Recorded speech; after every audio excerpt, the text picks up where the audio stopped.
Hello friends, स्वागत है आप सभी का सीवीबीकल आर्ट्स क्लास में। आज के इस वीडियो में गृह विज्ञान के 50 इंपॉर्टेंट क्वेश्चन कवर करने वाले हैं। वो क्वेश्चन जो आपके बोर्ड परीक्षा में पूछे जाएंगे। भरोसा करिए, यहाँ से क्वेश्चन आपके पेपर में जरूर आएंगे और साथ में मैं आपको याद भी करवा दूंगा।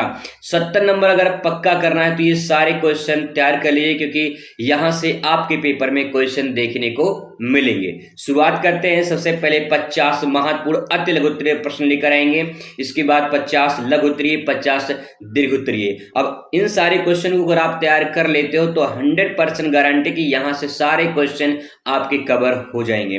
चलिए शुरुआत करते हैं। उससे पहले थोड़ा सा आपके लिए 2 लाइन कहना चाहेंगे कि ओस की बूंद सी होती है बेटियां, ओस की बूंद सी होती हैं बेटियां, स्पर्श खुरदरा हो तो रोती हैं बेटियां, बेटा तो एक कुल को रोशन करता है, बेटा तो एक कुल को रोशन करता है, दो दो कुल को रोशन करती हैं बेटियां। आगे बढ़ते हैं, क्वेश्चन पर नजर डालते हैं। तो यहाँ पे क्वेश्चन जो आपके सामने है, पहला क्वेश्चन इस प्रकार से देखने को मिलेगा कि पोषण को परिभाषित कीजिए। ऐसा क्वेश्चन देखने को मिलेगा। इस प्रकार से क्वेश्चन का पैटर्न आप देख पा रहे होंगे यहाँ पे, और इसके नीचे जो है यहाँ पे इस प्रकार से क्वेश्चन देखने को मिलेगा। ठीक है, तो यहाँ पे हम लोग जो क्वेश्चन कवर करने वाले हैं, सबसे पहले बात करेंगे पहले क्वेश्चन पर। तो पहला क्वेश्चन आपके सामने यहाँ पे आ चुका है, पोषण को परिभाषित कीजिए। उससे पहले आपको एक पॉइंट और बता दें कि जब आप आंसर लिखेंगे तो ध्यान रखिएगा, आंसर लिखते समय क्वेश्चन से ही पहले हेडिंग बना लेनी है। जैसे कि पोषण को परिभाषित करना है तो यहाँ से इतना ये हटा दीजिए, ठीक है, और ये जो है आपका पोषण हेडिंग बन जाएगा। और इसके बारे में हेडिंग बना के अब अच्छे से लिखना है। जितने अच्छे से कॉपी आप लिखोगे उतना ही बेहतरीन नंबर आपको मिलेगा, क्योंकि आपकी कॉपी ही आपकी पहचान होती है।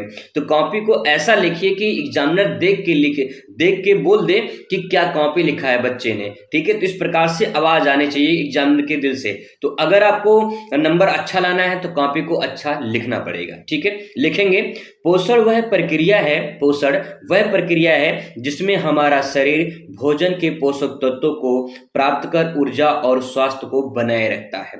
यानी पोषण का मतलब हम सिंपल भाषा में कहें तो जैसे हम कुछ ग्रहण करते हैं, भोजन ग्रहण करते हैं, तो हमें उसमें जो पोषक तत्व होते हैं भोजन में, वो हमें एनर्जी प्रदान करता है, ऊर्जा प्रदान करता है, जिससे हम कुछ काम कर सकते हैं। भाई जब पौष्टिक आहार लेंगे तभी तो कुछ काम हो पाएगा। तो इसका मतलब है कि पोषण वह प्रक्रिया है जिसके माध्यम से हमारा शरीर जो है भोजन को जो पोषक तत्व होते हैं उनको प्राप्त करता है, प्राप्त करके ऊर्जा मिलती है उससे, और हम क्या होते हैं, अपने आप को स्वस्थ बनाए रखते हैं। अगर कोई इंसान 10 दिन खाना ना खाए तो इंसान उसमें कुछ ना कुछ परिवर्तन हो जाता है। ठीक है, मतलब शरीर दुबला पतला हो जाएगा, कमजोर हो जाएगा। तो कहने का मतलब ये है कि अगर पोषण मिलता रहेगा, और पोषण मतलब कि पोषक तत्व अगर मिलते रहेंगे तो इंसान स्वस्थ बना रहेगा और उसको एनर्जी यानी ऊर्जा मिलती रहेगी। ठीक है, उदाहरण के तौर पे कह सकते हैं कि प्रोटीन शरीर के निर्माण में मदद करता है, जबकि कार्बोहाइड्रेट ऊर्जा प्रदान करता है। तो जो हम पोषण करते हैं इसके माध्यम से हमें प्रोटीन मिलता है, और प्रोटीन क्या करता है, शरीर के निर्माण में मदद करता है। दूसरा, कार्बोहाइड्रेट मिलता है, तो कार्बोहाइड्रेट क्या करता है, ऊर्जा प्रदान करता है। ठीक है, तो ये सारे पॉइंट आराम से आप समझ सकते हैं। आसान शब्दों में मैंने आपको समझाने की कोशिश की है। क्वेश्चन नंबर नेक्स्ट बात करते हैं, आहार कितने प्रकार के होते हैं। आहार कितने प्रकार के होते हैं, तो देखिए आहार 3 प्रकार के होते हैं, यहाँ पे लिखा गया है। ठीक है, पहला आहार देखिए इस प्रकार से हेडिंग बना लेंगे, आहार 3 प्रकार के होते हैं। ठीक है, फिर इसके बाद लिखेंगे संतुलित आहार। पहला जो आहार है वो है संतुलित आहार। इसमें लिखेंगे जिसमें पोषक तत्वों के सही मात्रा होते हैं उन्हें संतुलित आहार कहा जाता है। यानी जो पोषक तत्व होते हैं जो हम भोजन ग्रहण करते हैं उनमें पोषक की मात्रा सही रूप से होनी चाहिए। कितना प्रोटीन है, कितना कार्बोहाइड्रेट है, कितना वसा है, ये सब सारी चीजें जो है सही मात्रा में होती है, तो उसे संतुलित आहार कहा जाता है। ठीक है, पहला पॉइंट। दूसरा देखिए असंतुलित आहार। तो पहला सिंपल भाषा में है कि संतुलित आहार, दूसरा है असंतुलित आहार, मतलब कि संतुलित नहीं है। ठीक है, इसमें कुछ पोषक तत्व अधिक और कुछ कम होते हैं। जैसे कभी कभी होता है ना, फास्ट फूड अगर आप खा लेते हैं तो फास्ट फूड में चाउमीन, बर्गर, पिज्जा ये सब उल्टा सीधा खा लेते हैं, तो उसमें पोषक तत्व हमें सही से नहीं मिल पाता है, तो नुकसान कर देता है। तो कभी कम कभी ज़्यादा, कभी लोग ज़्यादा खा लेते हैं, कभी लोग कम खाते हैं, कभी ज़्यादा प्रोटीन ले लेते हैं, कभी कम प्रोटीन लेते हैं। तो इसमें जो है ये सब क्या है, ये सब असंतुलित आहार के अंतर्गत आता है। ठीक है, असंतुलित आहार के अंतर्गत आता है। ठीक है, नेक्स्ट है विशिष्ट आहार। विशिष्ट आहार का मतलब क्या है, तो यहाँ पे देखिए, विशिष्ट आहार किसी विशेष बीमारी या स्थिति में लिया जाने वाला आहार विशिष्ट जो है आहार के नाम से जाना जाता है। उदाहरण के तौर पे अगर बात करें, इससे मधुमेह जो डायबिटीज की बीमारी होती है, उस रोगी के लिए चीनी जो है मुक्त आहार, तो इस प्रकार से चीनी जो है मुक्त आहार है। तो इस प्रकार से आप 3 पॉइंट जो है आराम से लिख सकते हैं और तीनों पॉइंट जो है लिख के आप बढ़िया नंबर पा सकते हैं। ठीक है, चलिए क्वेश्चन नंबर नेक्स्ट आपके सामने यहाँ पे है। क्वेश्चन है बौनापन क्या है। ठीक है, बौनापन क्या है, जिसे नाटा अपनी भाषा में हम लोग कहते हैं। ठीक है, तो देखिए, बौनापन एक ऐसी स्थिति है जिसमें बच्चे की लंबाई उसकी उम्र के अनुसार कम रह जाती है। ठीक है, यानी आप जो है, आप मान लीजिए 20 साल के हो गए हैं और आपकी हाइट है 4 साल, मतलब 4 फुट है मान लीजिए, ठीक है, 3 फुट है मान लीजिए, तो कहीं न कहीं आपकी जो लंबाई है वो नहीं बढ़ी, तो इसे हम नाटा या बौनापन के नाम से जानते हैं। ठीक है, इसका कारण क्या होता है, कुपोषण या हार्मोन्स की कमी होती है, जिसके कारण इंसान बौनापन की श्रेणी में चला जाता है। ठीक है, आगे इसमें उदाहरण के तौर पे लिख सकते हैं कि एक 8 साल का बच्चा जिसकी लंबाई 4 साल के बच्चे की जितनी रह जाती है, तो उसे हम कह सकते हैं कि ये बौनापन है या नाटा कहते हैं। ठीक है, तो इस प्रकार से आप लिख सकते हो। ठीक है, चलिए क्वेश्चन नंबर नेक्स्ट आपके सामने यहाँ पे है। क्वेश्चन है वैकल्पिक देखरेख क्या होती है। वैकल्पिक देखरेख क्या होती है, सबसे पहले आपको करना क्या है, यहाँ से वैकल्पिक देखरेख इतना तो हेडिंग बन जाएगा। ठीक है, इतना हेडिंग बन जाएगा और फिर हेडिंग बना के इसको अंडरलाइन कर सकते हो आप। ठीक है, इसके बारे में आप लिखोगे, क्या लिखोगे, वैकल्पिक देखरेख का अर्थ है बच्चों, बुजुर्गों या अक्षम जो असक्षम व्यक्ति होते हैं, उनकी देखभाल के लिए किसी व्यक्ति या केंद्र सेवाएं लेना। ठीक है, जैसे होता है उदाहरण के तौर पे डी केयर सेंटर में बच्चों को देखभाल किया जाता है। वैकल्पिक देखभाल का सिंपल भाषा में अगर समझने वाली बात ये हो जाए, जैसे वृद्धा आश्रम होता है ना, आपने नाम सुना होगा वृद्धा आश्रम की, तो वृद्धा आश्रम में क्या होता है, उन बुजुर्गों जो बुजुर्ग होते हैं उनको जो है वहां पे सुरक्षा प्रदान की जाती है, वहां पे रहने का, खाने का सब कुछ वहां पे उनको फ्री में दिया जाता है और एक तरह से उनको ऐसा केंद्र बनाया जाता है जिससे वो अपने जीवन को यहाँ पे अच्छे से बिता सके। तो वैकल्पिक देखरेख यहाँ पे किया जाता है। ठीक है, तो यहाँ पे आप लिख सकते हो। और दूसरी बात, जैसे कि बहुत सारे बाल केंद्र होते हैं, वहाँ बच्चों की भी देखभाल होती है, तो इस प्रकार से आप लिख सकते हो कि वैकल्पिक देखरेख वो केंद्र होता है या वो क्षेत्र होता है या वो जगह होता है जहाँ पे बच्चों को, जो बुजुर्ग होते हैं या फिर जो विकलांग व्यक्ति होते हैं, उनको वहां पे रखकर सुरक्षा प्रदान की जाती है या उनका मदद किया जाता है या फिर जो भी उनकी देखरेख होती है वो किया जाता है। ठीक है, आराम से लिख सकते हो। देखिए, अगर आप समझ जाओगे तो कुछ ना कुछ अपनी भाषा से भी आप बना के लिख सकते हो। और दूसरी बात, अगर समझ नहीं पाओगे तो आप एक शब्द भी बनाना दुश्वार हो जाएगा, इसलिए समझने की कोशिश करिएगा। आप समझ जाओगे तो अपने मन से 2 लाइन और एक्स्ट्रा बढ़ा के लिख सकते हो। ठीक है, क्वेश्चन नेक्स्ट है, मॉन्टेसरी स्कूल किसे कहते हैं। तो मॉन्टेसरी जो स्कूल है, इसमें आप पहले हेडिंग बना लेंगे और उसके बारे में लिखेंगे। मॉन्टेसरी स्कूल एक प्रकार का शिक्षण संस्थान होता है जहां बच्चों को स्वनिर्देशित और व्यवहारिक शिक्षा प्रदान करता है। अब इसके मतलब समझ में नहीं आया ना, तो आगे मैं आपको थोड़ा सा और समझाने की कोशिश करूंगा। यहाँ पे दूसरी तरीके से आप लिख सकते हैं, समझ सकते हैं। मॉन्टेसरी जो स्कूल होते हैं, ये इतालवी शिक्षिका मारिया मॉन्टेसरी द्वारा विकसित की गई एक शिक्षा पद्धति पर आधारित है। मॉन्टेसरी जो स्कूल होते हैं, इसमें बच्चों को स्वयं सीखने के लिए प्रोत्साहित किया जाता है। यानी ऐसा एक स्कूल होता है जहां बच्चों को स्वयं सीखने के लिए प्रेरित किया जाता है। उससे कुछ वहां पे ऑब्जेक्ट यानी वस्तु रखे होते हैं, ऐसे चीजें वहां पे रखी होती है जिससे बच्चे देखें और देख के कुछ सीखें, तो मॉन्टेसरी स्कूल के नाम से जाने जाते हैं। ठीक है, इन स्कूलों में बच्चों को स्वाभाविक रुचियों, गतिविधियों को शामिल किया जाता है। स्वाभाविक रुचि और गतिविधि का मतलब ये है कि वहां पे ऐसा माहौल क्रिएट किया जाता है कि बच्चे स्वाभाविक रूप से यानी अपने आप से कुछ सीखें, समझें, उनके अंदर कुछ रुचि विकसित हो, किसी चीज को देखें तो उसको इंटरेस्ट आए, रुचि रुचि आए कि क्या चीज है, कैसे समझा जा सकता है, इसको इंटरेस्ट आए, है ना। ऐसा माहौल क्रिएट किया जाए, बच्चे खुद पढ़ें। कहीं कहीं होता है माहौल ही नहीं मिल पाता है, अगर आपके आसपास देखा जाए तो शोर शराबा ज्यादा होता है, आप पढ़ने की कोशिश करते हैं लेकिन पढ़ नहीं पाते हैं, तो कहने का मतलब माहौल सही नहीं है। माहौल बहुत इंपॉर्टेंट होता है, जितना अच्छा माहौल होगा उतना ही बढ़िया जो है इन्वायरमेंट में आप अच्छे से पढ़ सकते हो। ठीक है, वही बात यहाँ पे कहा गया है। उदाहरण के तौर पे कहा गया है इसमें कि जो है बच्चों को खिलौने के माध्यम से गणित सिखाना, खेल खेल में पढ़ाना, ये सारी प्रक्रिया मॉन्टेसरी स्कूल में कहा मतलब किया जाता है। अगर सिंपल भाषा में एक लाइन में समझना है तो आपके आज की डेट में ऐसे प्राइवेट स्कूल होते हैं ना, वीआईपी प्राइवेट स्कूल होते हैं, वहां पे इस प्रकार की शिक्षा प्रदान की जाती है, तो भी प्रकार से मॉन्टेसरी स्कूल के अंतर्गत आता है। ठीक है, लिख सकते हो आराम से। आगे क्वेश्चन बात करते हैं, यहाँ पे नेक्स्ट है प्रेक्षण गृह से आप क्या समझती हैं। तो प्रेक्षण गृह क्या होता है ये हमें समझ में आता है। गृह तो समझ में आता है ना, गृह गृह मतलब घर। अब प्रेक्षण क्या होता है ये हमें समझना है, तो आइए देखते हैं। प्रेक्षण गृह वे स्थान है, प्रेक्षण गृह क्या है, स्थान है, वे स्थान है जहां असहाय, अनाथ और अपराधी बच्चों को सुधार और देख रेख के लिए रखा जाता है।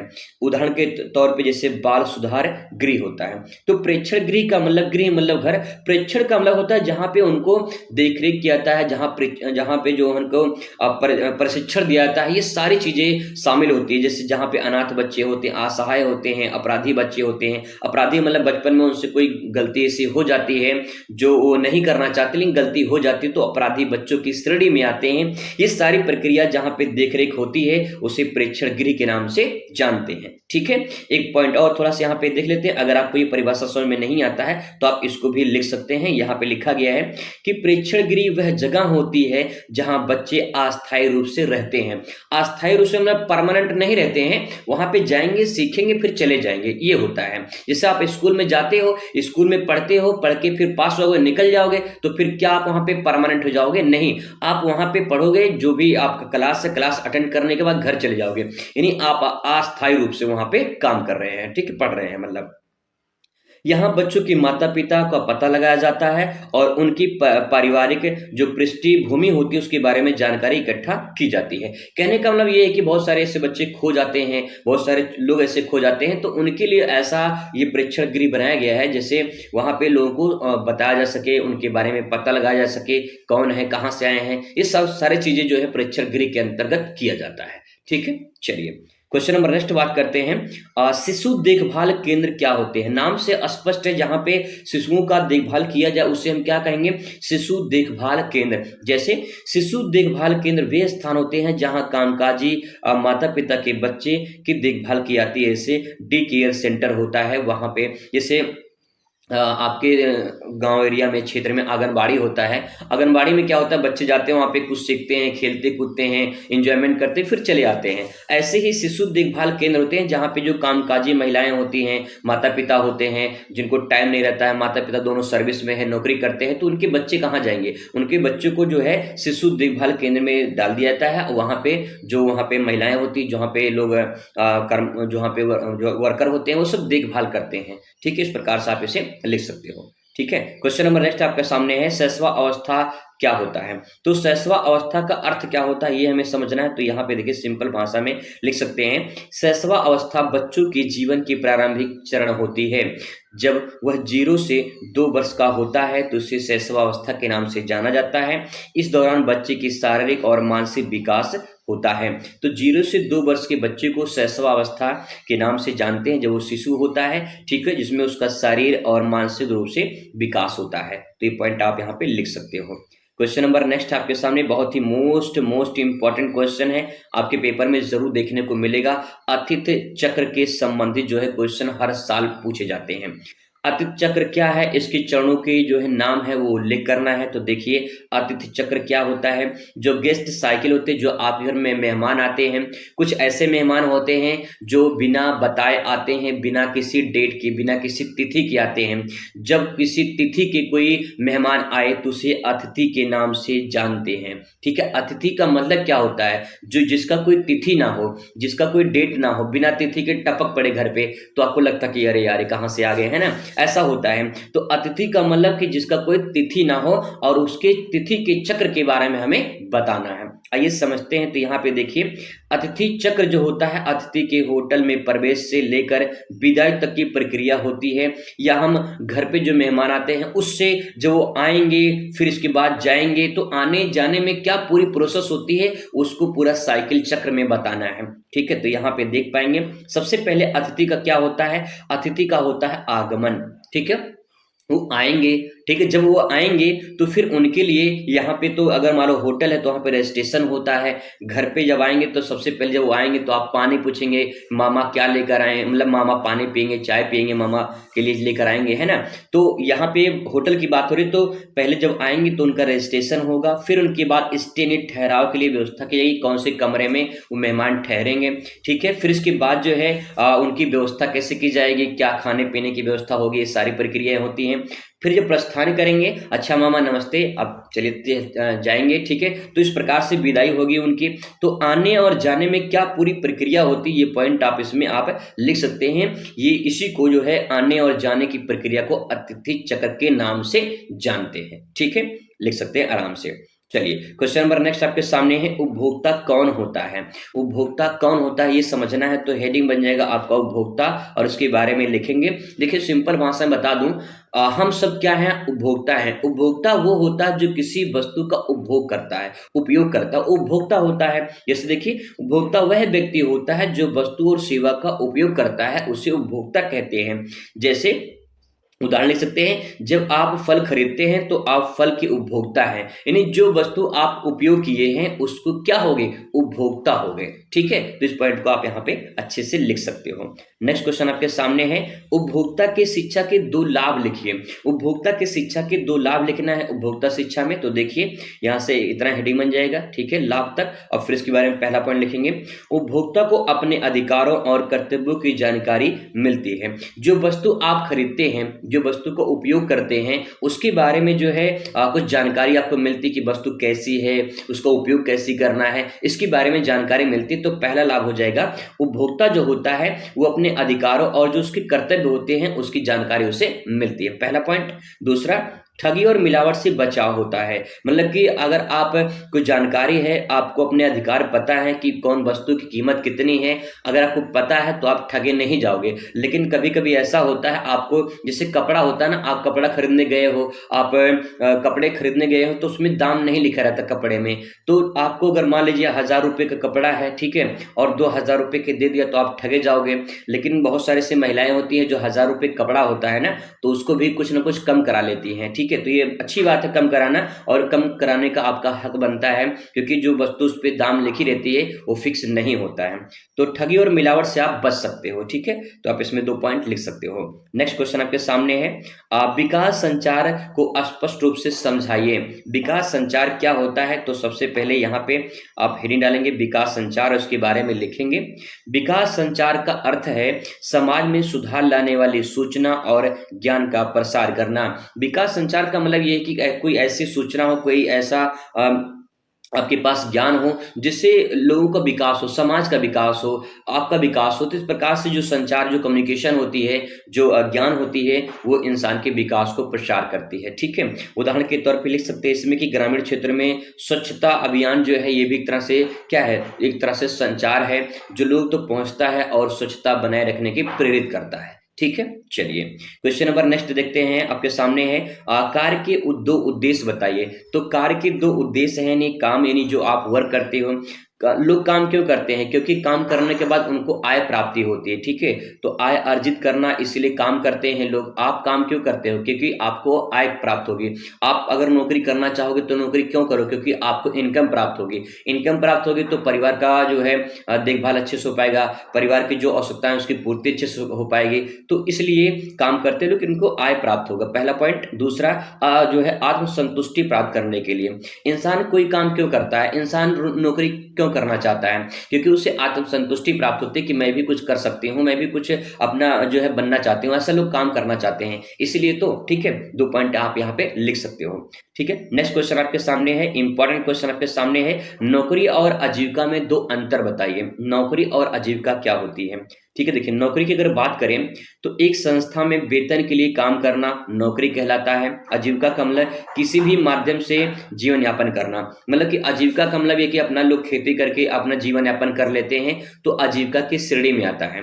अगर नौकरी मतलब कि आप किसी भी संस्थान में, कहीं पे प्राइवेट में, गवर्नमेंट में जहाँ पे जॉब करते हैं, जिससे आधार पे आपका परिवार पूरा चलता है, वो नौकरी कहलाता है। और आजीविका का मतलब ये होता है कि अपने जीवन यापन के लिए जो हम खेती करते हैं या कहीं से भी अपना जीविका चलता रहे, उसी को जो है आजीविका के नाम से जानते हैं। ठीक है, दोनों में अंतर, आप दो अंतर बताना है, आराम से लिख सकते हो। ठीक है, आगे क्वेश्चन है, फैशन चक्र से आप क्या समझते हैं? तो फैशन चक्र से आप क्या समझते हैं, इसको समझना है। तो देखिए, फैशन के बारे में बहुत अच्छे तरीके से आप सभी को पता होगा। तो देखिए, फैशन चक्र में लिखेंगे किसी फैशन की शुरुआत, लोकप्रियता और जो उसका अंत, ये सब जो है फैशन चक्र के नाम से जानते हैं। इसको आप एक फ्लो चार्ट में बना सकते हो। यहाँ पे जैसे लिखोगे फैशन चक्र, बीच में आप लिख दीजिए फैशन चक्र। ठीक है, फैशन चक्र लिख दीजिए, और फैशन चक्र लिखने के बाद जो है यहाँ पे एक साइड आप लिखिए फैशन की शुरुआत, फिर इसकी लोकप्रियता, फिर इसके बाद इसका अंत। ऐसे फ्लो चार्ट बना के आप इसे प्रदर्शित कर दोगे तो पूरा बेहतरीन नंबर मिल जाएगा। ठीक है, दूसरी बात बता दें कि जैसे मान लीजिए कोई आप रेस देख रहे हो, कोई शॉर्ट वीडियो देख रहे हो, कोई गाना वायरल जब होता है, तो वायरल जब हो जाता है तो लोग उसको देखते हैं, यानी जब वायरल होता है शुरू में तो उसकी लोकप्रियता बढ़ जाती है। ठीक है, जब लोकप्रियता बढ़ जाती है, लोग उसको कुछ टाइम तक देखते हैं। ठीक है, इतना देखते हैं कि एक सीमा तक देखते हैं, ऐसा नहीं कि साल 2 साल तक चलता रहता है जो वायरल होता है गाना, उसमें एक सीमा तक चलता है, फिर इसके बाद उसका एक अंत हो जाता है। ठीक है, खत्म हो जाता है। फिर इसके बाद जो वायरल गाना होता है वो दब जाता है, खत्म हो जाता है। तो कहने का मतलब ये है कि जब शुरुआत में वायरल होता है तो बहुत तेज लोग उसको देखते हैं और एक सीमा तक देखते हैं, फिर इसके बाद उसका अंत हो जाता है। वही चीज जब कोई फैशन नई नई आती है, जैसे फटाहा जींस चलता है आज के डेट में, लोग फटे, पहले जब लोग पुराने लोग कपड़ा पहनते थे ना, तो अगर किसी कपड़ा फट जाता था, लोग कहते कितना गरीब इंसान है। आज के डेट में तो नया नया जींस लोग फाड़ लेते हैं और पहन लेते हैं, तो कहते हैं भैया फैशन है। ठीक है, फैशन का जमाना है। तो वही चीज यहाँ पे है, फैशन का चक्र का मतलब ये है कि फैशन की जो शुरुआत होती है तो कुछ दिन तक चलता है, उसकी लोकप्रियता बनी रहती है, फिर उसके बाद उसका अंत हो जाता है। ये फैशन का चक्र है। ठीक है, अच्छे से लिख सकते हो। नेक्स्ट इसमें उदाहरण लिखेंगे, पुराने जमाने में जो पोल्का डॉट फिर से चलना आना, मतलब ये तो गलत लिखा है यहाँ पे, तो आप इसको छोड़ दीजिए, आप इतना समझ जाइए, आप लिख देंगे तभी आपको पूरा काम हो जाएगा। ठीक है, नेक्स्ट बात करते हैं, अगले क्वेश्चन पे आते हैं। खाद्य सुरक्षा से आप क्या समझते हो? खाद्य सुरक्षा क्या है? तो देखिए, खाद्य सुरक्षा के बारे में बात करें, खाद्य सुरक्षा का मतलब सभी लोगों को पर्याप्त और सुरक्षित पौष्टिक भोजन उपलब्ध होना। खाद्य सुरक्षा का मतलब क्या है, यानी जैसे आप खाना बनाए हो, आपका खाना बच गया है, तो लोग क्या करते हैं, फ्रिज में रख देते हैं। जब फ्रिज में रखोगे तो खाद्य का सुरक्षा होगा या असुरक्षा होगा? आपका जवाब होगा खाद्य का सुरक्षा होगा, यानी आपका जो भोजन है उसको सुरक्षित बचा जा सके, इसलिए लोग फ्रिज में रख देते हैं। तो वही बात यहाँ पे कहा गया है। और दूसरी बात यह है कि जब लोगों को पर्याप्त मिले और सुरक्षित भोजन मिले तो उसे जो है उसे खाद्य सुरक्षा के नाम से जानते हैं। खाद्य सुरक्षा को इस प्रकार से भी ले सकते हैं, खाद्य सुरक्षा का अर्थ सभी लोगों को पर्याप्त और सुरक्षित और पौष्टिक भोजन मिल सके। खाद्य सुरक्षा सुनिश्चित करने के लिए ये जो है प्रक्रिया अपनाई जाती है। तो इस प्रकार से आप इसे लिख सकते हो। ठीक है, तो यहाँ पे आप इस प्रकार से देख सकते हैं। क्वेश्चन नंबर नेक्स्ट आते हैं आपके सामने, जनसंपर्क के सिद्धांत क्या है? जनसंपर्क की अगर सिद्धांत की बात करें तो यहाँ पे देखिए, पहला है लोगों से संपर्क कैसे होगा। जन मतलब लोग, संपर्क, लोगों से संपर्क कैसे होगा। ठीक है, आज के दिन में सोशल मीडिया से लोग अपने आप में जुड़े रहते हैं, मोबाइल फोन से जुड़े रहते हैं, एक दूसरे से संपर्क बनाए हुए हैं। तो यहाँ पे संपर्क कैसे सिद्धांत क्या है, तो पारदर्शिता बनाए रखना। जनसंपर्क सिद्धांत में पारदर्शिता बनाए रखना या पर सिद्धांत हो जाएगा। ठीक है, नेक्स्ट है संबंधों का निर्माण। संबंधों का निर्माण का मतलब यह कि जब एक दूसरे से लोग मिलेंगे तो संबंध स्थापित होगा और वहां पे संबंध का निर्माण होगा। ठीक है, रिलेशनशिप बनेगा। नेक्स्ट प्रभावी संवाद। प्रभावी संवाद का मतलब ये कि अगर आप खड़े होकर मंच पर अच्छे से स्पीच दे रहे हैं, संवाद कर रहे हैं, बोल रहे हैं, तो लोग आपको समझेंगे, जानेंगे क्या बंदे के अंदर आवाज है, क्या बोलता है भाई, है ना। मतलब समझ जाओ कि अगर आपके स्टेज पे खड़े होकर बोलने की चाहत है और आप बुलंद आवाज में बोलते हो, अच्छे से माइक पे बोलते हो, तो समझे कि प्रभावी संवाद होगा, नहीं लोग आपसे जुड़ना पसंद करेंगे। ठीक है, जो इंसान जैसा रहता है वैसे लोग उससे जुड़ते हैं। क्वेश्चन नंबर 18 आपके सामने यहाँ पे कि नौकरी से क्या अभिप्राय है, नौकरी किसे कहते हैं? तो आइए समझते हैं नौकरी किसे कहते हैं? नौकरी वह कार्य है जिसे करने के लिए वेतन मिलता है। आप चाहे प्राइवेट में करो या गवर्नमेंट में करो, ठीक है, आपको उससे क्या मिलता है? वेतन मिलता है, जिससे आपकी आवश्यकताओं की पूर्ति होती है। ठीक है, आगे बात कर लेते हैं थोड़ा सा। नौकरी का मतलब किसी व्यक्ति या संगठन के लिए काम करना और बदले में वेतन पाना। आप काम करोगे तो वेतन मिलेगा, चाहे आप सरकारी में करो या प्राइवेट में जॉब करो। ठीक है, वेतन पाना। नौकरी में कर्मचारी के तय समय पर काम करना होता है और नियोक्ता उसे वेतन देता है। नियोक्ता का मतलब जो कंपनी का ऑनर है, जो मालिक है, या फिर सरकार में, सरकारी सेक्टर में आप हैं तो वहां पे सरकारी की तरफ से जो वेतन मिलता है।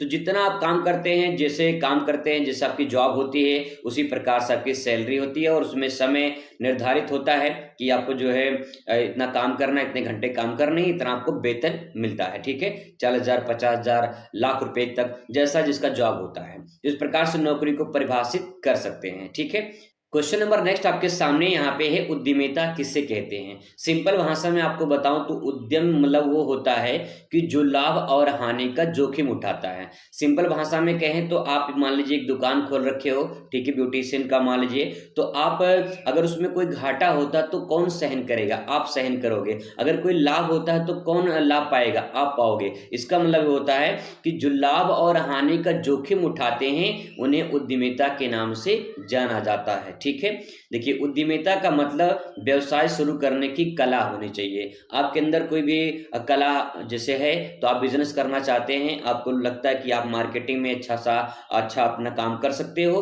तो आप व्यवसाय कर सकते हो। तो व्यवसाय जब करेंगे तो व्यवसाय करने की जो प्रक्रिया होती है, जिन्हें हम उद्यम के नाम से जानते हैं, तो यहाँ पे उदाहरण के तौर पे कह सकते हैं कि एक व्यक्ति अपनी दुकान शुरू करता है तो उसे हम क्या कहते हैं? उद्यम कहते हैं, क्योंकि लाभ और हानि का जोखिम कौन उठाता है? उद्यम। तो जो व्यक्ति होता है उसी को उद्यम या उद्यमिता के नाम से जानते हैं।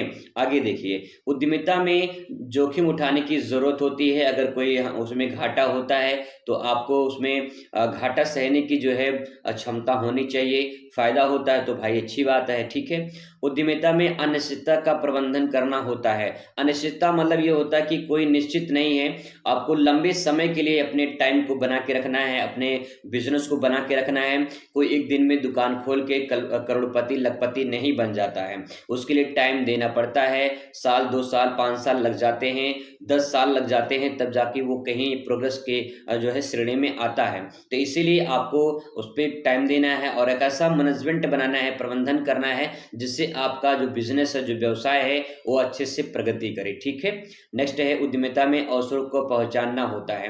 अवसरों को पहचानने का मतलब ये होता है कि मार्केट में कौन कौन से अवसर चल रहे हैं, मार्केट में कौन कौन सा फैशन चल रहा है, मार्केट में, बाजार में क्या क्या डिमांड बढ़ रही है, क्या क्या लोग मतलब कि जो है डिमांड कर रहे हैं। तो इन सब की अवसरों को पहचान करना और उसी से संबंधित अपने व्यवसाय को चलाना या फिर उनसे संबंधित अपने दुकान पे वस्तु को रखना।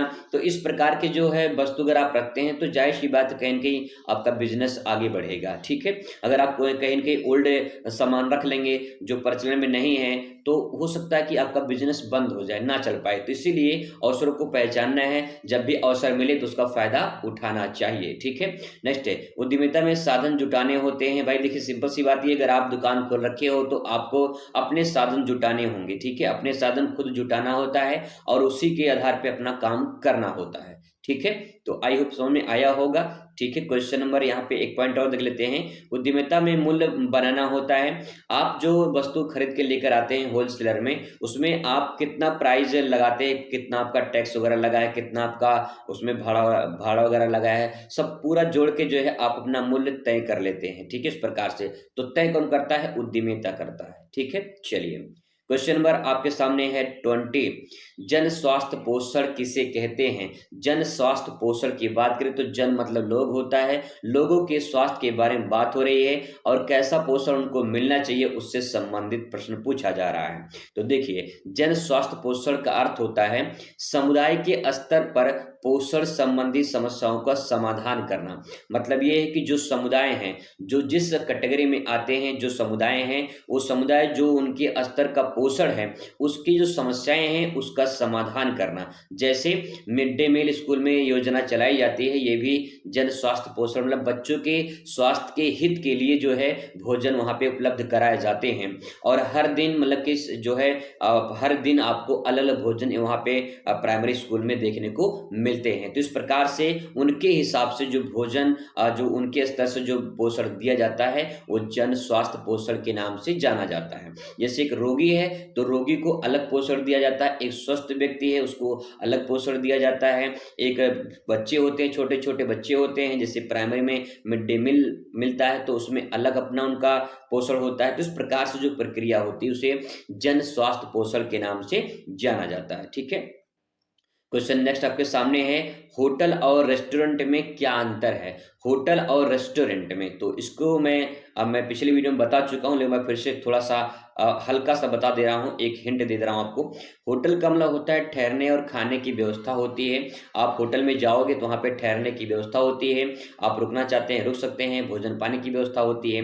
रेस्टोरेंट क्या होता है, केवल आपको खाने की सुविधा देता है। आप जाओगे रेस्टोरेंट में, ठीक है, वहाँ पे नाश्ता-पानी करेंगे, भोजन करेंगे और उसके बाद जो है आप वहाँ से चले आएँगे। लेकिन होटल में आपको रखने जो है मतलब कि रहने की व्यवस्था आपको वहाँ पे मिल जाती है। ठीक है? चलिए नेक्स्ट बात करते हैं, क्वेश्चन नंबर 22 है, नैदानिक पोषण से आप क्या समझते हैं? नैदानिक पोषण की बात करें तो यहाँ पे देखिए, नैदानिक पोषण का मतलब बीमारी के आधार पर जो है विशेष जो आहार दिया जाता है, उसे नैदानिक पोषण के नाम से जाना जाता है। उदाहरण के तौर पे एक किडनी के रोगी के लिए कम प्रोटीन आहार देना, ये नैदानिक पोषण के अंतर्गत आता है। नैदानिक पोषण मतलब कि जो हर दिन आपको पोषण, जो रोगी को पोषण दिया जाता है, वो नैदानिक पोषण के नाम से जाना जाता है। ठीक है? क्वेश्चन नंबर आपके सामने है 23, परिधान रचना में कला के किन तत्वों का प्रयोग होता है? परिधान रचना में कला के किन तत्वों का प्रयोग होता है? तो देखिए, जब परिधान यानी वस्त्र का निर्माण किया जाता है, तो उसमें रंग का सबसे बड़ा इम्पोर्टेंट होता है, क्योंकि जब वस्त्र निर्माण किए जाते हैं तो उसमें कौन से कलर का वस्त्र बनानी है, वो सब पहले तय कर लिया जाता है। ठीक है? तो इसमें रंग सबसे इम्पोर्टेंट होता है, क्योंकि लोगों को कलर आकर्षित करता है। आप दुकान पे जाओगे, आप 50 ठो कपड़े निकलवा लोगे, ठीक है, तो उसमें से जो भी कलर आपको आकर्षक लगेगा वही आप परचेस करते हो। ठीक है? तो वही बात यहाँ पे है, सबसे पहला इंपॉर्टेंट इसमें रंग होता है, फिर उसका रूप कैसा है, मतलब कैसा वो देखने में है वो देखेंगे, फिर उसकी बनावट कैसी है, ठीक है, बनावट देखेंगे, डिजाइन कैसी है, फिर उसके बाद संतुलन। संतुलन का मतलब ये होता है कि जो वस्तु है, एक वस्तु देख रहे हैं, दूसरी वस्तु देख रहे हैं, उन दोनों में सबसे अच्छी कौन सी है, दोनों को संतुलन बनाएंगे। ठीक है? क्या आपके हिसाब से फिट बैठती है? तो अगर आप बैठता है भैया, तो उसमें जो है इस प्रकार से उसका रचना किया जाता है। ठीक है? चलिए क्वेश्चन नंबर आपके सामने है 24, अस्पताल में वस्तुओं की धुलाई से किस बात का विशेष ध्यान रखा जाता है? अस्पताल में जो वस्तुओं की धुलाई होती है, तो यहाँ पे देखिए, संक्रमण जो रोग होते हैं, संक्रमण से बचाव के लिए उच्च तापमान और सैनिटाइजर का उपयोग किया जाता है। यानी जो अस्पताल में वस्त्र होते हैं, उनको उच्च तापमान में जो है धुलाई कर दिया जाता है, ताकि जो है बैक्टीरिया जो वगैरह जो हो वो मर जाए और वस्त्र जो है पूरी तरह से एकदम साफ सुथरा हो जाए। ठीक है? आगे बात करते हैं, क्वेश्चन नेक्स्ट आपके सामने है 25, क्वेश्चन नंबर, वूल मार्क का चिन्ह किन वस्त्रों पर लगाया जाता है? तो देखिए, ऊल मार्क है ना, तो यहाँ पे मतलब कि जो ऊन से बने वस्त्र होते हैं, उस पे ऊल मार्क के जो है चिन्ह लगाए जाते हैं। मतलब कि 26 नंबर क्वेश्चन आपके सामने है, सैरगाह या रिज़ॉर्ट क्या होता है? सैरगाह या रिज़ॉर्ट क्या होता है? नाम थोड़ा-सा अजीब ही दिया है, लेकिन अगर आप कभी देखे होंगे सैरगाह, रिज़ॉर्ट, तो एक ऐसा होटल की तरह होता है, बड़ा-सा होटल होता है, सारी सुविधाएँ उसमें होती हैं, उन्हें रिज़ॉर्ट के नाम से जानते हैं। जैसे एक पूरा का पूरा एक हवेली टाइप की होती है, हवेली मतलब पूरा एक होटल टाइप का होता है, उसी को रिज़ॉर्ट या सैरगाह के नाम से जानते हैं। सैरगाह वह स्थान है जहाँ लोग छुट्टियाँ मनाने जाते हैं। ठीक है? वहाँ पे पूरा आर्किंग, पार्किंग मतलब सब कुछ होता है, वहाँ पे सारी सुविधाएँ होती हैं, लोग उसमें अपना एन्जॉयमेंट करते हैं। तो सैरगाह क्या है? वह स्थान होता है जहाँ पे लोग छुट्टियाँ मनाने जाते हैं। इसका तो सीधे-सीधा मतलब हो गया पहले। अब बात करते हैं आगे इसके बारे में। रिजॉर्ट जो होता है एक ऐसा व्यावसायिक प्रतिष्ठान होता है जहां लोग छुट्टियां बिताने के लिए आते हैं। रिजॉर्ट के आवास, भोजन, मनोरंजन की सुविधाएं मिलती हैं। ऐसे होटल में होता है, बड़े बड़े वीआईपी होटल में ऐसे ही होता है, लेकिन यहाँ पे रिजॉर्ट मतलब बड़े एरिया में होता है, वहाँ पे सब कुछ होता है, ठीक है, सब कुछ होता है वहाँ पे होता है। रिजॉर्ट में आमतौर पे होटल के कमरे या विला वाले होते हैं, ठीक है, होटल कमरे होते हैं। रिजॉर्ट में आने वाले मेहमानों को तनाव मुक्त छुट्टी का अनुभव मिलता है, मतलब काफ़ी वीआईपी होता है, अच्छा होता है, महंगा भी होता है, और वहाँ पे लोग एंजॉयमेंट करने जाते हैं। वहाँ पे जो है स्विमिंग पूल भी होता है, सब कुछ होता है, मतलब कि एनी वन आपको एक ही जगह पे मिल जाता है, उससे सैरगाह रिजॉर्ट के नाम से जानते हैं, ठीक है। आगे बात करते हैं, नेक्स्ट क्वेश्चन आपके सामने है, संचार को परिभाषित कीजिए। अगर आपको सवाल पूछता है कि संचार क्या होता है, तो देखिए, संचार का अर्थ यानी कम्युनिकेट करना, ठीक है, विचारों और जानकारियों का आदान प्रदान क्या कहलाता है, संचार कहलाता है। सिंपल भाषा में कहें तो अगर आप किसी से बात करते हो, ठीक है, किसी के फ़ोन से बात करते हो, मतलब किसी पे फ़ोन पे बात करते हो या फिर कोई चीज़ देखते हो, तो क्या है, कम्युनिकेशन है, संचार हो रहा है। अपने विचारों को, अपनी जानकारी को दूसरे तक पहुँचाना, ये संचार के नाम से जाना जाता है। अगर आप ये ऑनलाइन पढ़ रहे हो तो ये भी संचार है, कम्युनिकेशन है। मैं अपनी बातों को आप तक पहुँचा रहा हूँ तो ये भी कम्युनिकेशन है, ठीक है। तो आप इसमें 2-3 पॉइंट और ले सकते हैं। कम्युनिकेशन संचार जैसे टेलीविज़न, मोबाइल, रेडियो और किताबें, पत्रिकाएं, ये सब क्या है, संचार के साधन हैं जिनसे लोग अपनी बातों को दूसरे तक पहुंचाते हैं, ठीक है। चलिए, क्वेश्चन नंबर नेक्स्ट आपके सामने यहाँ पे है, जन संचार के माध्यम जो है नाम क्या है, तो बताना है। टीवी, रेडियो, अखबार, इंटरनेट, ये क्या है, जन संचार के माध्यम है। जन मतलब लोग, संचार मतलब कम्युनिकेट करना, अपनी बातों को दूसरे तक पहुंचाना। कैसे पहुंचाते हैं, टीवी के द्वारा, रेडियो के द्वारा, अखबार के द्वारा, इंटरनेट के द्वारा, ठीक है। इस तरह से क्या है, ये संचार के साधन है या माध्यम है, ठीक है। आगे बात करते हैं, क्वेश्चन नंबर 29 है, विकास संचार की 2 विशेषताएं लिखिए। विकास संचार, तो विकास संचार की बात करें, समाज में परिवर्तन लाना, ठीक है, ये हो गया। दूसरा, जागरूकता बढ़ाना। डेवलपमेंट कम्युनिकेशन की अगर बात करें तो यहाँ पे विकास संचार वो होता है जो हम कम्युनिकेट कर रहे हैं, कम्युनिकेशन कर रहे हैं, उससे डेवलपमेंट हो रहा है, समाज में कोई परिवर्तन हो रहा है तो वो विकास होगा, ठीक है। जागरूकता बढ़ेगी, लोगों का विकास होगा, ठीक है, इस प्रकार से ले सकते हैं। आगे है, बाल केंद्रित उपागम से क्या अभिप्राय है। बाल केंद्रित उपागम, उपागम का मतलब होता है अप्रोच, यानी कोई ऐसा स्रोत, ऐसा साधन जिनसे बाल केंद्रित प्रभावित होता है, ठीक है। शिक्षा का वह तरीका जो बच्चों की रुचि और आवश्यकताओं की आधारित हो, वो बाल केंद्रित होता है। बाल केंद्रित मतलब कि जहाँ बच्चों को वो पढ़ने लिखने, खेलने कूदने की आवश्यकताओं की पूर्ति होती है, ठीक है। नेक्स्ट क्वेश्चन आपके सामने है, पत्रकारिता को परिभाषित कीजिए। पत्रकारिता क्या होता है, ठीक है। देखिए, पत्रकारिता समाचार पत्र, विचार, घटनाओं को एकत्रित कर जनता तक पहुंचाने का जो है एक प्रक्रिया है। पत्रकारिता का सिंपल भाषा में कहें तो जैसे हम लोग न्यूज वगैरह देखते हैं तो न्यूज में जो एंकर होते हैं, न्यूज एंकर जो होते हैं, वो पत्रकारिता होती है, कोर्स होता है पत्रकारिता। जैसे आप बीए करते हैं तो बीए में पत्रकारिता ले सकते हैं, ठीक है। पत्रकारिता लेकर जो है आप अपना जो भी न्यूज वगैरह होते हैं उसमें जा सकते हैं, ये सब उसमें काम होता है, ठीक है। आगे क्वेश्चन नंबर नेक्स्ट है, उपभोक्ता के 2 अधिकार बताइए। उपभोक्ता के 2 अधिकार है तो यहाँ पे सुरक्षा का अधिकार है। कोई वस्तु आप अगर उपयोग करते हैं तो आपको ये सुरक्षा का अधिकार प्रदान होता है। जैसे मान लीजिए आप कोई कपड़ा खरीद रहे हैं, तो कपड़ा खरीद के लेकर आए हैं, तो कपड़ा खरीदना आप उपभोक्ता हो गए। जब आप उससे उपयोग करेंगे तो आपको उस कपड़े से सुरक्षा मिलनी चाहिए, ऐसा नहीं कि जो है आप चुभना शुरू कर दे या कुछ हो, उसमें और दिक्कत हो, ठीक है। तो सुरक्षा प्रदान करने का उपभोक्ता का अधिकार होता है। दूसरा पॉइंट है जानकारी का अधिकार। जानकारी का अधिकार का मतलब ये कि जो सामान आप खरीद रहे हैं, जो आप वस्तु खरीद रहे हैं, उसके बारे में जानकारी होनी चाहिए, ठीक है, ये अधिकार होता है। नहीं अधिकार है तो आप दुकानदार से पूछ सकते हैं कि इसकी क्या खासियत है या फिर क्या इसकी बुराइयां हैं। उसे बुराइयां कोई बताता नहीं है, लेकिन अच्छाइयां तो जरूर बताएंगे, ठीक है। नेक्स्ट है, संतुलित आहार किसे कहते हैं। संतुलित आहार की बात करें, संतुलित आहार वो है जिसमें सभी पोषक तत्व तो सही मात्रा में मौजूद होते हैं। संतुलित आहार का मतलब जो आप भोजन कर रहे हैं, पौष्टिक आहार ले रहे हैं, उसमें पोषक तत्व की मात्रा होनी चाहिए। पोषक तत्व है तो वो संतुलित आहार माना जाता है। जैसे फास्ट फूड है ना, ये संतुलित आहार नहीं माना जाता है। बहुत सारी लड़कियों को चाट, चाउमीन, जो है पिज्जा, बर्गर, ये सब पसंद होते हैं। ये सब फास्ट फूड के अंतर्गत नहीं आता, ये संतुलित आहार नहीं होता है। ठीक है, आगे बात करते हैं। क्वेश्चन नंबर नेक्स्ट है, प्रारंभिक बाल्यावस्था की विशेषताएं क्या हैं? तो प्रारंभिक जो बाल्यावस्था की विशेषताएं हैं वो देखिए, शारीरिक और मानसिक विकास तेजी से होता है प्रारंभिक बाल्यावस्था में, और भाषा सीखने की क्षमता भी विकसित होती है। बाल्यावस्था में यानी बच्चे जब बाल्यावस्था में होते हैं तो उस टाइम पे शारीरिक मानसिक रूप से विकास तेज से ग्रो होता है, सीखने की क्षमता उनके अंदर बढ़ती है। ठीक है, आगे क्वेश्चन नंबर नेक्स्ट है, विटामिन के प्रकार और उनसे होने वाले रोग बताइए। तो विटामिन ए की कमी से रतौंधी होता है, बहुविकल्पीय में भी पूछा जा सकता है। विटामिन सी से स्कर्वी, विटामिन डी से रिकेट्स सूखा रोग, और विटामिन बी से बेरी, और विटामिन के से जो है रक्त का जो है थक्का ना बनना। इस प्रकार से आप इसे ले सकते हैं, बहुविकल्पीय में भी पूछा जा सकता है। इसके बाद क्वेश्चन नंबर यहाँ पे 36 से शुरू होगा और 50 तक हम लोग आएंगे। तो चलिए क्वेश्चन नंबर 36 आपके सामने आ गया है।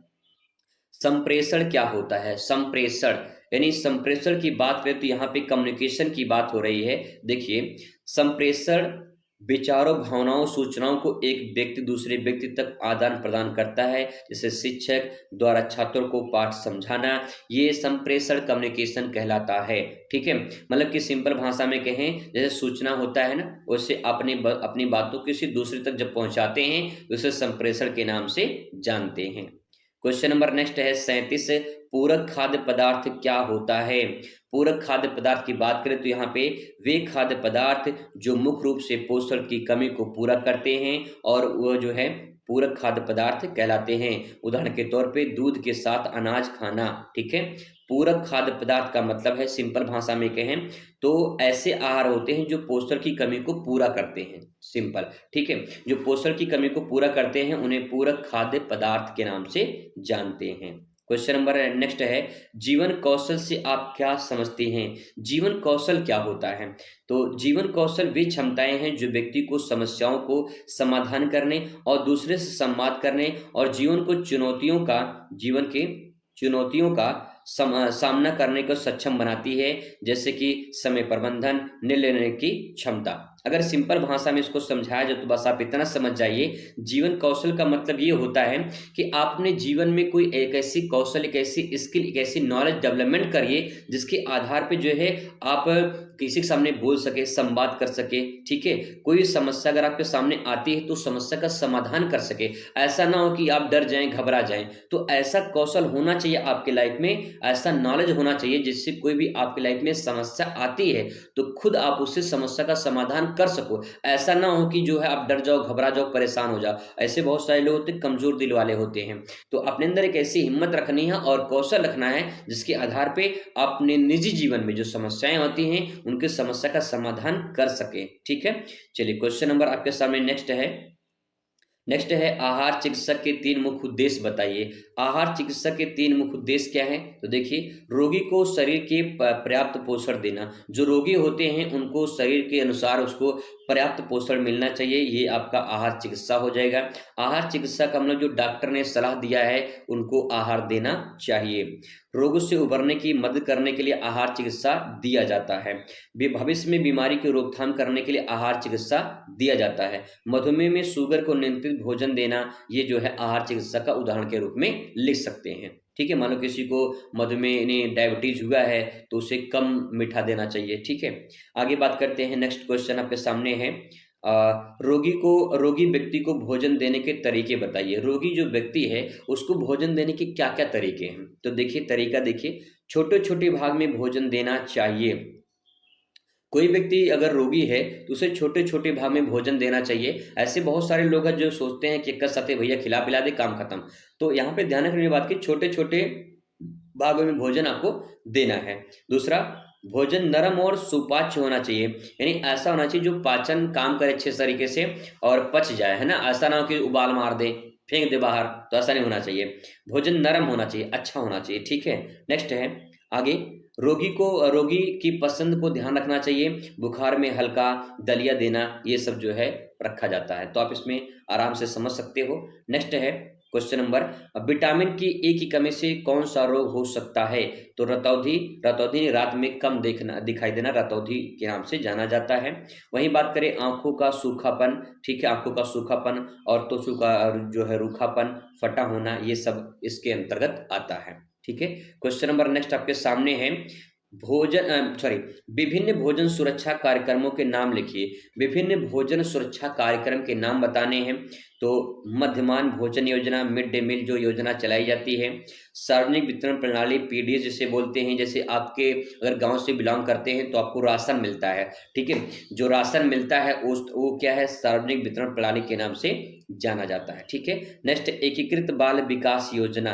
एकीकृत बाल विकास योजना, यहाँ पे भी जो है बच्चों से संबंधित जो भोजन होते हैं उनको भी पोषक तत्व जो होते हैं वो सुरक्षित रखा जाता है। नेक्स्ट क्वेश्चन आपके सामने है, हमारे देश में मुख्य पोषण जो है मुख्य पोषण संबंधी समस्या क्या है? तो हमारे देश में जो मुख्य पोषण संबंधी समस्या है भैया वो है कुपोषण। ठीक है, कुपोषण पहला पॉइंट हो जाएगा। आयरन की कमी जिसे एनीमिया कहते हैं, और विटामिन डी की कमी, मोटापा और डायबिटीज। मोटापा सबसे बड़ी समस्या है और डायबिटीज ये भी बहुत बड़ी समस्या मानी जाती है। तो ये सब पोषक तत्वों से संबंधित होते हैं जो इस प्रकार से देखने को मिल रहा होगा। ठीक है, नेक्स्ट बात करते हैं, खाद्य विज्ञान से आप क्या समझते हैं? खाद्य विज्ञान क्या होता है? खाद्य विज्ञान वह विज्ञान है जिसमें भोजन के उत्पादन, संरचना, गुण प्रक्रिया को अध्ययन किया जाता है, उसे खाद्य विज्ञान के नाम से जाना जाता है। जैसे दूध को दही में बदलने की प्रक्रिया, ये भी खाद्य विज्ञान के नाम से जाना जाता है। ठीक है, नेक्स्ट क्वेश्चन 45 आपके सामने है, खाद्य प्रौद्योगिकी से आपका क्या आशय है? अगर बात करें खाद्य प्रौद्योगिकी क्या होता है, तो देखिए खाद्य प्रौद्योगिकी भोजन को संरक्षित करने, संसाधित और पैक करने की तकनीकी शामिल होती है। प्रौद्योगिकी ने टेक्नोलॉजी भोजन को किस प्रकार से सुरक्षा प्रदान करनी है, संसाधित करनी है, मतलब कि संशोधित करना है, यहाँ पे उसको कैसे वेरीफाई करना है, पैकिंग कैसे करनी है, ये सारी प्रक्रिया इसमें शामिल होती है। उदाहरण के तौर पे बात करें तो टेट्रा पैक में दूध के लंबे समय तक सुरक्षित रखना, ये भी एक तरह से खाद्य प्रौद्योगिकी के अंतर्गत आता है। ठीक है, चलिए नेक्स्ट है, सेल्फ कॉल से क्या आशय है? सेल्फ कॉल की अगर बात करें तो सेल्फ कॉल मतलब सेल्फ कॉल खुद फोन करना नहीं है भैया।